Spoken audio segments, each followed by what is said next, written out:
কিন্তু অপরাধীর অপরাধকে সেলিব্রেশন করা, ফুলের মালা দিয়ে বরণ করে নেওয়া, এটা চরমভাবে অস্বাভাবিক ঘটনা।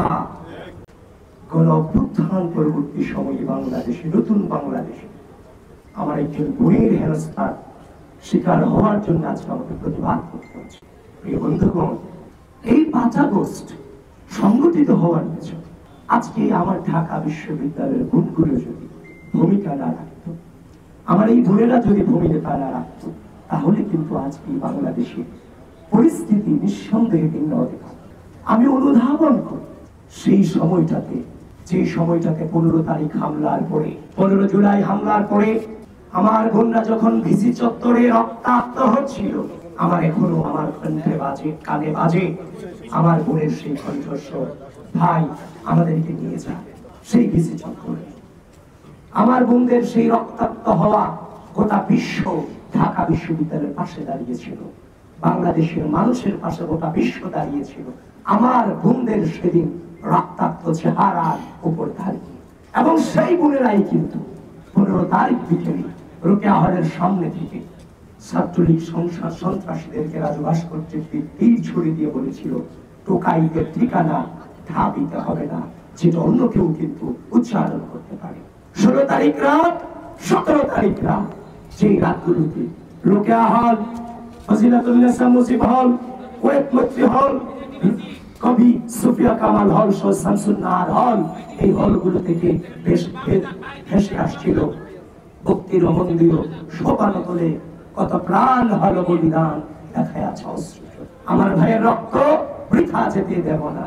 আমার ভাইয়ের উপর হামলা কেন, প্রশাসন জবাব চাই।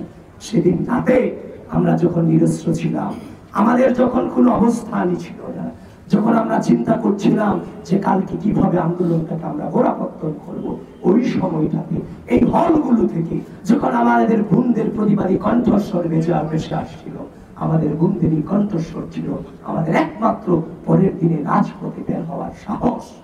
বন্ধুগণ, এই ক্যাম্পাসের মাটিতে 5 আগস্ট পরবর্তী সময়ে আমরা দেখতে পেলাম একের পরে আমাদের নারীদেরকে নিয়ে, নারী শিক্ষার্থীদেরকে নিয়ে নানান ধরনের মত করা হয়েছে, নানান ধরনের কুরুচিপূর্ণ মন্তব্য করা হয়েছে।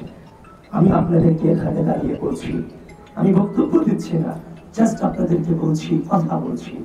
এমন অসংখ্য মেয়ে শিক্ষার্থীদের সাথে আমার কথা হয়েছে, বলে যে ভাই আপনাদের সাথে আসতে ইচ্ছা করি, আমরা রাষ্ট্রের জন্য ভূমিকা রাখতে ইচ্ছা করি, কিন্তু আমি যখনই আপনার সাথে আসব, আপনাদের সাথে যখন আসব, তখন আমার ছবিগুলো তুলে আমার সম্পর্কে কুরুচিপূর্ণ মন্তব্য করবে, এই অনলাইন প্রপাগান্ডা ছড়াবে, এগুলো তো আমাদের পরিবার সহ্য করবে। 5 আগস্ট পরবর্তী সময়ে আমাদের নারীর চলাফেরার স্বাধীনতা, পোশাকের স্বাধীনতা, কথা বলার স্বাধীনতা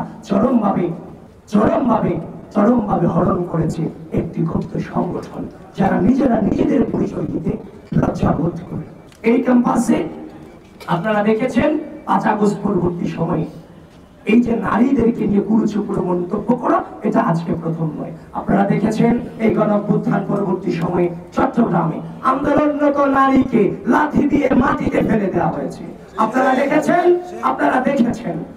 দেখেছেন সেই নারীকে যখন লাঠি দিয়ে মাটিতে ফেলা হলো, ঠিক একই ভাবে এই ঢাকা বিশ্ববিদ্যালয়ের মাটিতে আমার এক বোনকে ওড়না নিয়ে কুরুচিপূর্ণ মন্তব্য করা হলো।